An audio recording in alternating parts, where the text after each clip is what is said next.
Hello, good afternoon, everyone. Welcome to this session. My name is Kemi Arowo-Shegbe, and you're welcome to the Industry Solution Series 1. The theme of this track is how Coca-Cola consolidated in improving performance over the road and in the yard with real-time visibility. We're about to dive and learn how Coca-Cola consolidated the largest Coca-Cola bottler in the U.S. and has enhanced visibility and operational excellence over the past 5 years through its partnership with Four Kites. So they're going to share the key successes and lessons learned from their visibility journey, along with insights into how Four Kite yard management technology is sent to improve operations over 60 locations nationwide. So with me here is Jim Smalls, the Director of Business Process Design, Product Supply Planning, and David Kisa, Vice President of Sales Strategic Accounts. Can you welcome them with a round of applause, please? Thank you. So before we move on, I would want each and every one of you to log into the app and rate this track and the speakers. Thank you. Questions will be taken at the end of the, at the end of the session. So sit back, relax, and enjoy yourself. Thank you. Thank you. Thanks. Good afternoon, everyone. How are we doing? Awesome. My name is David Kaiser. I'm Vice President of Sales at Four Kites for our Strategic Customers Group, which Co-Consolidated is part of. Really excited to have one of our longtime customers on stage with us to talk about their journey with Four Kites and the future that they're looking to invest with us and expand with Four Kites. I want to talk a little bit about who Four Kites is first. I'll let Jim talk about who Co-Consolidated is, because you guys might not realize that every can of Coke comes from a different bottler, potentially. And from there, we'll talk about how our paths have intersected, and we've helped bring value to the supply chain of Co-Consolidated. So first, let's start about Four Kites. We are a company founded in 2014 out of Chicago, Illinois. We are a software company, SaaS, supply chain for enterprises across the country and across the world. We really focus in the visibility space, so tracking real time where your truckload, less than truckload, ocean containers, parcel, heavyweight air, and we've now expanded also into other areas, which I'll talk more about later. We've got over 1,500 customers. As my introduction stated, I'm part of the Strategic Customers Group, which I focus on about 300 of our key customers coast to coast here in the U.S. We work with a number of food and bev companies, CPG companies, and we do have resources in the U.S., in Europe, in Singapore, and in India. So enough about me and Four Kites. I'd love to turn over to Jim Small here to talk about Co-Consolidated. Thank you, everyone. Jim Small, Director of Process Design and Systems for our Supply Chain Planning Group. What that means is I'm essentially over all the platforms that we use for supply chain planning, including Four Kites Visibility. So a little bit about Co-Consolidated. We have, you can see our territory up there, and the way that the Coke system works is we have franchise bottlers that run the territory in their franchise operations, which means we own distribution rights for those territories. So you can see all the states that we operate in. It's complex supply chain to move across that distribution network. We have 11 production facilities and 60 distribution centers. Those numbers kind of flex, not on the production side, but on the distribution side. Those flex between dry docks and cross docks and whatnot. You can see our brand portfolio down there, and we also have 2 wholly owned subsidiary companies within Coca-Cola Consolidated with Red Classic Transit and Data Ventures. Perfect. So we're in Nashville, so if you drink a can of Coke, it's from Co-Consolidated. So Jim, tell me a little bit more about the supply chain Co-Consolidated and what challenges you're looking to solve with visibility. Sure. So as we know, every supply chain's unique. So where it starts and where it finishes is different for every company. There's a little example there of the umbrella that our supply chain encompasses from a planning standpoint, anywhere from production scheduling through supply replenishment, also demand forecasting. But then we also get into strategic design of our network, where we want to open new warehouses, where we want to consolidate warehouses, bring automation into warehouses. We also have some innovation and life cycle planning, and we also do dynamic sourcing. So we do sourcing optimization throughout our network on a routine basis. Now, with all this, and thank you for that, how does visibility fit into this, and how does it feed all these different areas? Sure. So each one of those areas is most likely tied to a system, either SAP for transactional. We use Blue Yonder for our product supply chain planning. But where Fourkites fits in is it's part of our logistics and transportation stack, right? And really, the business case for visibility was we interact with our subsidiary company, Red Classic Transit, to haul our product either from our suppliers, be it raw material or finished goods, or our production centers to our distribution centers. And we found out that we were spending a tremendous amount of time through email communication and phone communication asking, where's my truck, right? So that kind of leads me to another question about key metrics. What are some of the key metrics that you use to look at the accuracy and the value of visibility, as well as the metrics that percolate throughout the broader co-consolidated system? Yeah, so it's some of the metrics are reduction of email, reduction of phone calls, which then leads into better productivity for our planners. But it also rolls up to our customer service numbers, right? Making sure we have the right product at the right place, at the right time, in the right quantity. And knowing the status of those loads through a system cuts out all of that manual communication and leads to more efficiency. And we've been doing this now with you guys for about 5 years. What do you think some of the key learnings or successes have been that, we want to continue to work on that's made this project successful? Yeah, so some of the initial challenges, right, is obviously to have carrier visibility or truckload visibility. We're going to tie all of those trailer loads of product to an order, right, and watch that order flow through from its source to its destination, right?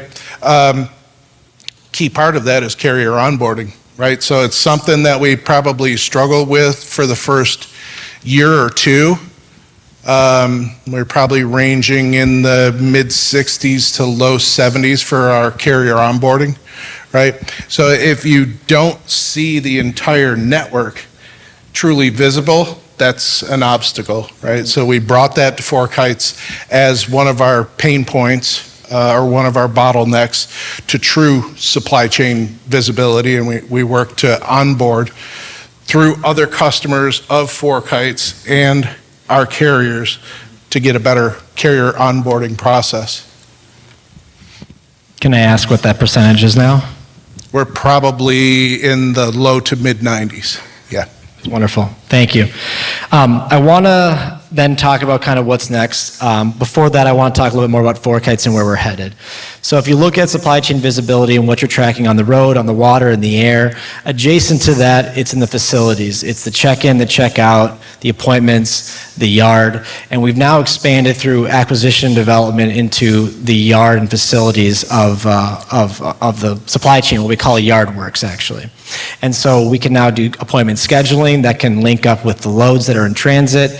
Now that load is actually at your gate, we can help with the check-in process and actually making a digital twin of your yard to seeing where that trailer is on the yard. And so you can manage moves much more effectively. You don't have a spotter hunting around for lost trailers. You can reduce D&D. We've really expanded this and seen a lot of good response, including with Co-Consolidated, which would love to hear more about the challenge that you were facing at your Charlotte site specifically, your largest site, and how we've gone through that discussion and that pilot actually at Charlotte. Sure. So at our Charlotte facility, we have one of the biggest production facilities in the country producing Coca-Cola. And across the street, we have what we consider to be a hub warehouse. The Charlotte facility also has an automated verticue warehouse system. So the amount of product flowing through those two locations is tremendous, and it's all through trailer. We don't do rail at those facilities. So we have well over 100 trailers on the yard at any time, and I don't even know what number of, well, dock doors, we have about 70 dock doors at the production center and another 40 at the hub warehouse. Which makes me ask, how are you going to figure out how many trailers you have at these locations? Yeah. So moving those trailers around efficiently and effectively, and knowing the location of those trailers, right, and what's on them is hugely important.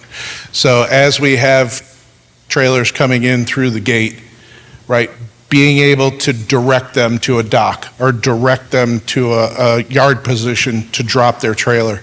And then the gate out process and knowing the status of the trailer when it leaves just leads to huge efficiencies at that campus. And I did have the honor of actually being at this campus a couple months ago and speaking with some of the people actually on the yard. And some of the quotes I got from the team were scary accurate when they're talking about how to find a trailer. That's how accurate it was. One of the drivers who'd been there for 50 years, I think, one of your Spire drivers, said it's the most he's enjoyed his job in 50 years because he can quickly move to a trailer, he knows where he's going, and he's not doing laps, trying to look at numbers on the side of trailers, which I thought was a really good testament, especially coming from the front lines of the yard. But those only go so far. What kind of business value are you looking to get out of the solution? What have you seen so far at that one site? Yeah, so as I mentioned before, and it really applies even if Red Classic was not a subsidiary company or a transport company tied to Coke Consolidated, our independent carriers as well, right? Driver detention's a big deal. So if we can direct them to the correct position, get them loaded, unloaded, and out the gate faster, there's business value there, right? And then we have our internal movements, pulling trailers off the dock that are preloaded, putting them into yard positions so that a carrier can come in later and pick them up, right? Those yard switchers, their efficiency also goes up. So we've been able to go from 4 yard switchers across 3 shifts, now down to 2 yard switchers across 3 shifts, moving the same number of trailers, and we've repurposed those other 2 FTEs to different positions within the facility. So, and that's at one site.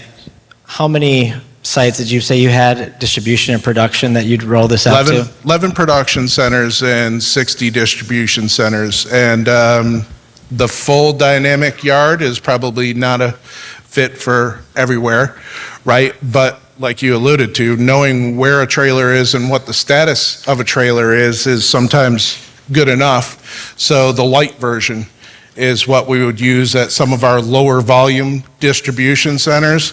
And then the full dynamic yard version is what we would use for those larger facilities that have high volume. Wonderful, wonderful. So where do you see our partnership going from here now? We've done visibility, we're looking at the facilities, we're starting the facilities journey, but where else can we take this? Yeah, I mean, it's nice to see the move from visibility to almost the next logical step to the yard and start developing a solution for the yard.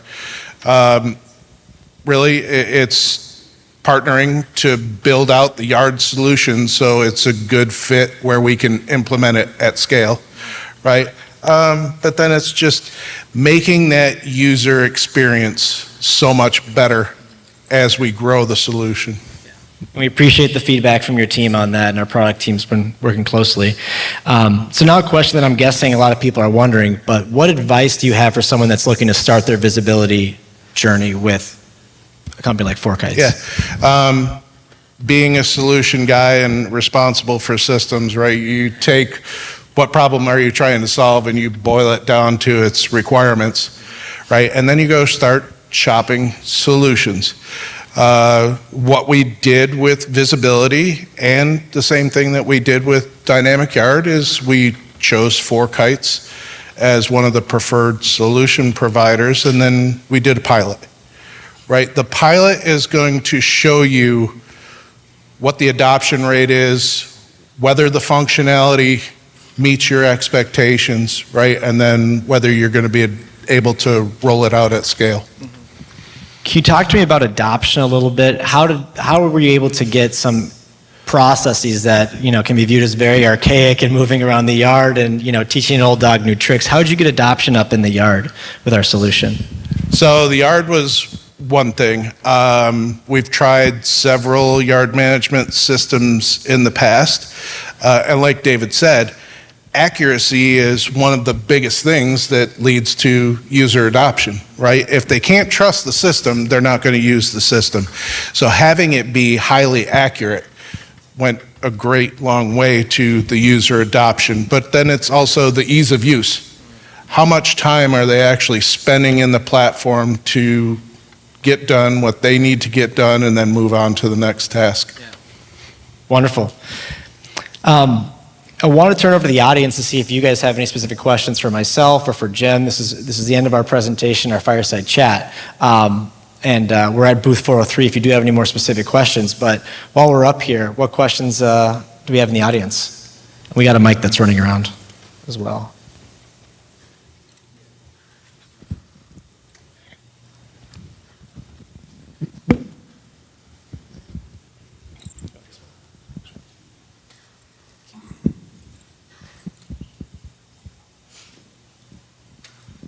Jim, how did you get the IT team on board? With the visibility, it was one thing, but then when you went to yard management and it may be interfering or integrating with SAP, how did you get them comfortable with letting go and saying, we're going to give this a try?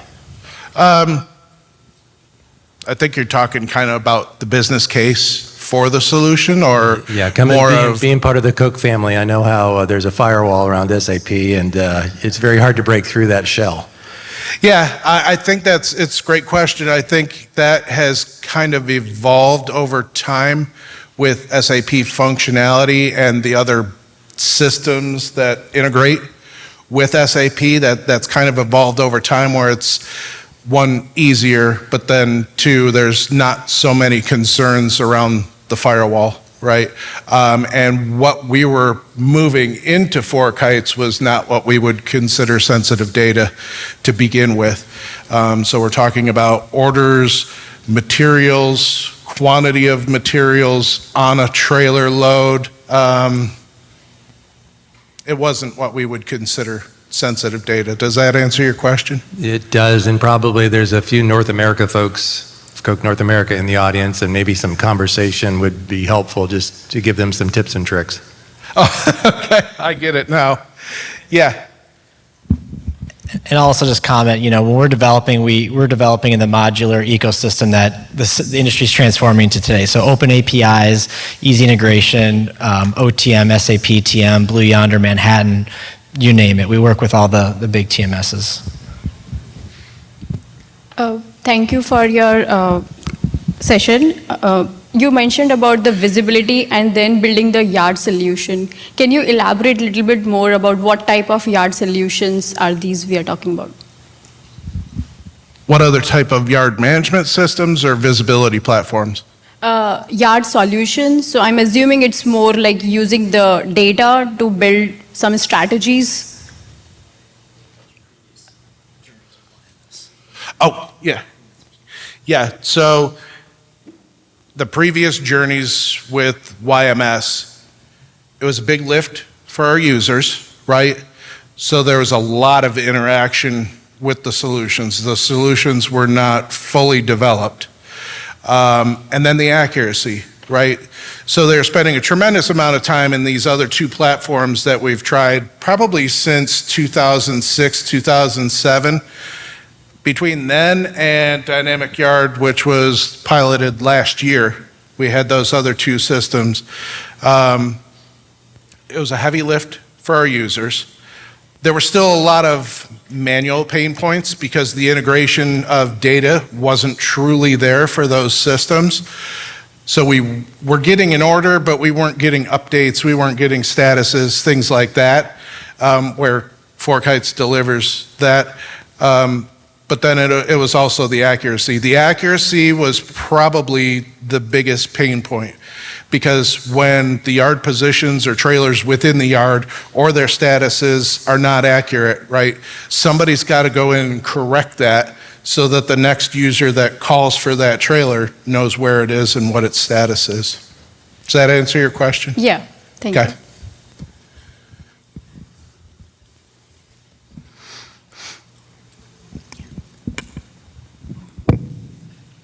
Have you ever had a Pepsi? I'm just kidding. Can you talk a little bit about the gate check-in and out process prior to Fork Heights, and then once you guys implemented, how that helped you guys become more efficient? Yeah, so another good question. The gate check-in and check-out process at most of our facilities still a manual process. Goes through a guard check, right? It's a call on the radio of this order is here with this carrier, what dock would you like them at, or what trailer position would you like that at? So extremely manual.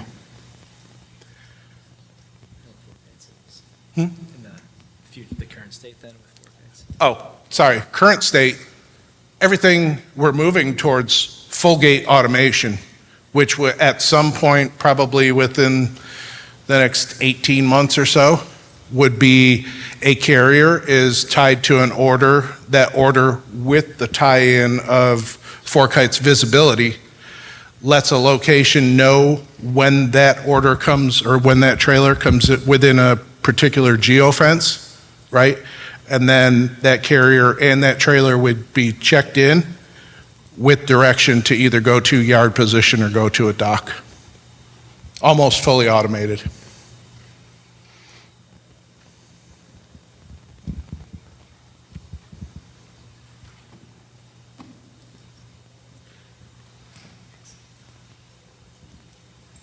Yeah, so with these implementations, I was wondering if it changed your KPIs at all or any other general company goals? Changed the company goals as we implemented if you readjusted KPIs. Oh, no, not right now, because again, this is actually at one site. We're getting ready to deploy it at scale, and trying to figure out between Dynamic Yard and Dynamic Yard Lite, right, which of our facilities qualify for one over the other. So we really haven't changed any KPIs yet because this is just one deployment.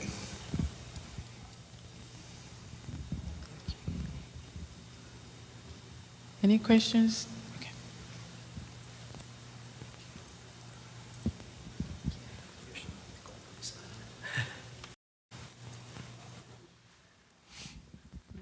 What are the costs like for infrastructure, hardware, and the business case for that? Is there anything where you have to change the facility the way it is today to be able to have all the visibility that you now have? And what's the buy-in like from all the decision-making on Consolidated? So we'll do a kind of two-part answer, kind of from the vendor side, right? We have a software cost. We typically will then have tablets for the guard check, tablets to the spotter truck that have either 5G or Wi-Fi connectivity, and then a number of RFID tags as well that we would go through our hardware vendors to help provide. Your spotter truck we'd also set up with an RFID scanner, so it drives by at about 10 miles an hour, scanning every trailer. We can get all that set up at a site in, a week or so, 2 weeks or so, with 2 weeks with training. And so that's kind of on the vendor side, but I'll let Jim talk about infrastructure side and prepping the site. So it really depends on how far you want to go with it, right? We're considering photo recognition to go along with this, right? And it depends on whether you actually want to automate the check-in process and directions for the driver, meaning go to a dock or go to a yard position. That can either be done through kiosk, through QR scanning on their phone, right? But then all of our facilities are also gated. So do we want to actually automate that gate opening and closing tied to dynamic yard? So it's really a location by location consideration, and that's kind of what I was talking to about as we evaluate our network. How sophisticated do we really want to go at each site, and where's the business value to support the infrastructure tied to, you know, how sophisticated we want to get with the solution at that particular site? And I'll add to that as well. Eagle AI is one of our partners, and they've got actually a demonstration of an automated check-in process with cameras and a manless gate as well. And you know, they're one of our hardware partners too, so they can answer a lot more questions around the infrastructure piece. Thank you. Hey, so you have reduced carrier turnaways at the gate up there, and you have the goal to be able to track the visibility. It's my understanding that when a carrier crosses the geofence and is turned away, Four Kites marks it as delivered. Is that correct?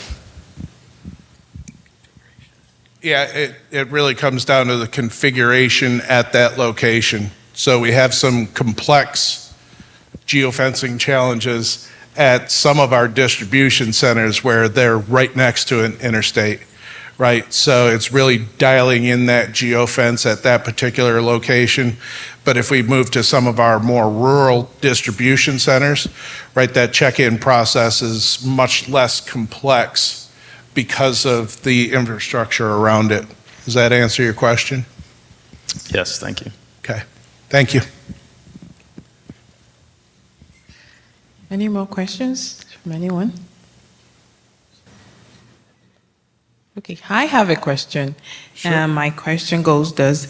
So what, can you share with us what, you know, what the biggest challenges Coca-Cola Consolidated faced before implementing Four Kites solutions? I couldn't hear you, sorry. What were the biggest challenges Coca-Cola Consolidated faced before implementing Four Kites, and how did the visibility tools address the challenges? So visibility to, again, it goes back to the basic question, where's my truck, right? And our planners are responsible for getting the right product to the right place at the right time every day, right? And when the execution portion doesn't match the plan, they have to follow up to find out where something fell down in the supply chain. I don't know what the percentage is that it's transportation related, right? But if the truck left, but it hasn't arrived, then we have to call our carrier to find out where the truck is. Depending on how urgent that is, it's either a phone call or an email. And then you're waiting for the response, right? What Four Kites visibility does is it gives you that instant response. So what it was taking maybe an hour or two if it's an email, right? Or 5 to 10 minutes if it's a phone call and then somebody's going to call you back with an answer, right? What was taking between an hour or two or 5 to 10 minutes, depending on your method of communication, is now down to about 60 seconds. Log into the platform, type in the order that you're looking for, and there's your answer. Thank you. Any more questions? Okay. Thank you. Thank you.